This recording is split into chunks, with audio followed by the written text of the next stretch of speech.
Oh man, I'm blessed. I can't complain. Happy, mad at the world at the I was same about time. to just ask you: You is the know what I'm world saying? is the world playing you for a fool, or is George having his way? Nah, George ain't having his way. The world playing me for a fool.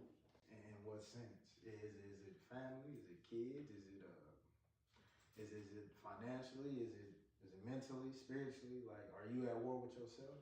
And myself, yeah, absolutely. Absolutely. It's not a good thing. I heard Nipsey say one time, would you rather be at war with the world, or would you rather be at home at war with yourself? That's deep. Yeah. Because you get enough chaos outside, and then you gotta go home and deal with it either with a woman or yourself. That's not a good way to live. Well, I mean, it depends on how you really look at it. Because as long as I'm at war with myself, I feel like I got another day to fight. Because I'm gonna talk myself into, doing better tomorrow. Right. You know what I mean? So the world takes you on from different aspects. Right. See, when I'm one-on-one, just like you get up and you look in the mirror every day, you Right. see what? You see you. Right. And you have to make sure that you take care of you. Because the world won't take care of you. Right. The world will walk right over you and chew you up and spit you out. Yeah. There's somebody that's actually watches you every day on social media that thinks about killing themselves a lot of times, but they really actually stay alive because they watch you and you give them hope to live. I really, truly, in my heart, believe like there's people, and you will never know these people. Mm-hmm. It could be a family member, it could be a friend, it could be just an acquaintance or a person that you just added. They watch your everyday posts and stories just to survive. Me being at war with me is making sure that I sharpen myself every day. Right. You know what I'm saying? I can't depend on someone on the outside to sharpen me. Right. Because I've depended on people for so long. Right. To where they haven't sharpened me. So yeah. I got to sharpen me. And as long as I stay sharp, then I'm sharpening others. Right. You see what I'm saying? Right. War, with myself is definitely only, it's only to, it's my battle. It's personal. Yeah, it's personal. Yeah, because like I said, every day I know I can do better. Right. Regardless. Right. Rather I'm at my best. Right. I'm still looking to do better in some avenues of life. No, that's dope. That's dope. But and then it's a complex innuendo. You see what I'm saying? Because yeah, you at war with yourself, but you can get to a point where you so much at war with yourself that you may want to just give up. You see what I'm saying? Well, but then you got the other side of the spectrum that's, oh, damn, like I see him like giving into what society and what life is doing. Like maybe I should give up. You see what I'm saying? So it's always more to the story and everything, and like you can't just like if you don't care, is your kid gonna eat? You know what I'm saying? Right. I mean, absolutely. But in our minds, we perceive as I'm just doing what I can to survive myself. I can't really think about it. But ain't that what it really is? When money is enough and fame is enough, the only plateau you can hit is transcendence. That's when you be able to give. That's when you be able to give the world your gifts without wanting monetary or fame behind it. And that's what we all should strive for. But us right now, we don't have that type of money, bro. Right. We'll have to do, I'm gonna be real with you. I'm on some real nigga shit. Like, we would have to do drastic measures for probably a couple of years straight to get that type of money to where we don't have the effect of, oh, if I go spend 3 rent checks, it won't even faze me. Right. Or I go outside and buy me a new car. It ain't got to be a Ferrari, man. I just go buy something. Right. I won't feel the effects of that. Well, when you do the breakdown in that's where, and most people that think on that process or feel that way to the point to where they feel like nothing is going their way because of money, right. is because money has became their God.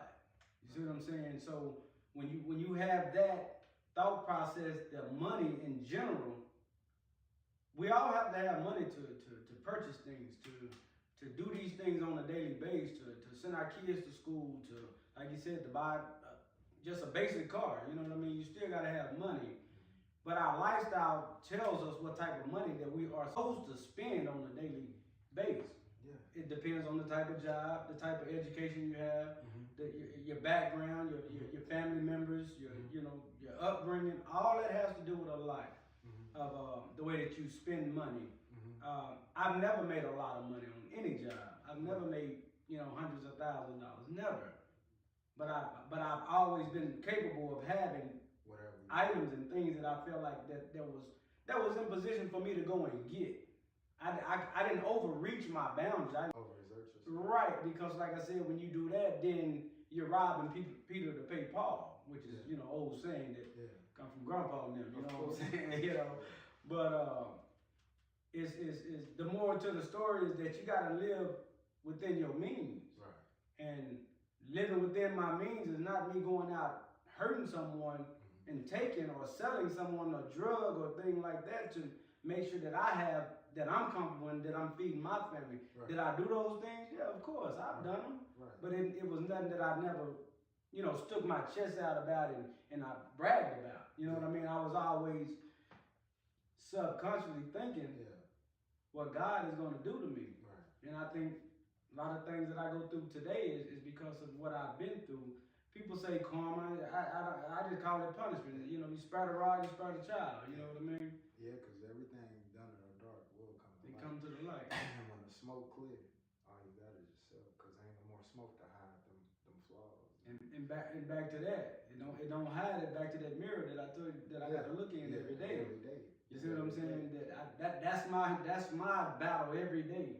When I get up in the morning, I look in it. Before I go to sleep, I look in it. Right. And me and you, we're blood family, right? Blood. So Yes, sir. if you didn't have the hustle that you have in you right now, what extents would you go to? Regardless of because I know how you feel about the Lord, because your dad is a pastor and you've been in the Bible your whole life. Right. But I know you got some real nigga in you, some real street nigga in you. I know this personally. Yeah. You see what I'm saying? Yeah, absolutely. So taking what you have with your church background and your ability to cut hair and your ability to work on cars to make ends meet when you don't have no other option. You got something that you can do. What if all that was taken away? What are you yourself willing to do? Would you take penitentiary chances? Would you rob a bank? Would you shoot? Would you steal?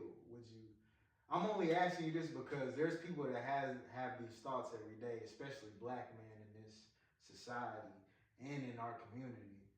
I want them to see, hey, there's somebody that thinks like me.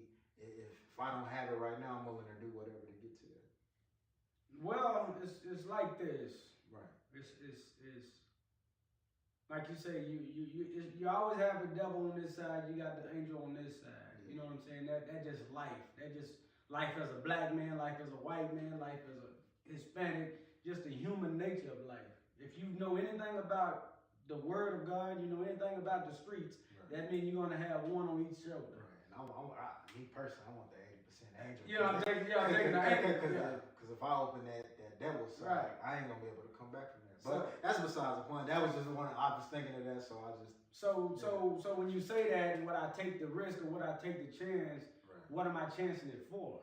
Am I chancing? What's the purpose? Right. Am I chancing because my daughter is on life support and she needs something that I can't afford for her to do that? For the doctors to do what they need to do? Then of course I'm willing to do that. But as me just saying I want my pockets to be hanging out with cash flow and I got the 20-bedroom mansion and the Lamborghinis outside and I want to take life from somebody. No, absolutely not. Right. So. With that being said, now we're gonna throw the religious side and then God and Jesus. Regardless if your child is in that hospital bed, or regardless you want that pocket full of money. Right. Is two wrongs wrong, or is one wrong right, or is one right wrong? Not at all. See, and that's where we lose the mentality of everything. But that's what my human nature speaks to me. That's what I'm saying. See, we get so far away from human nature of the basic lifestyle. The human nature is not being in between these four walls. Right. The human nature is being outside naked. Right. And everybody, doing what we do. You know what I'm saying? Right. Respecting one another, boundaries and things like that.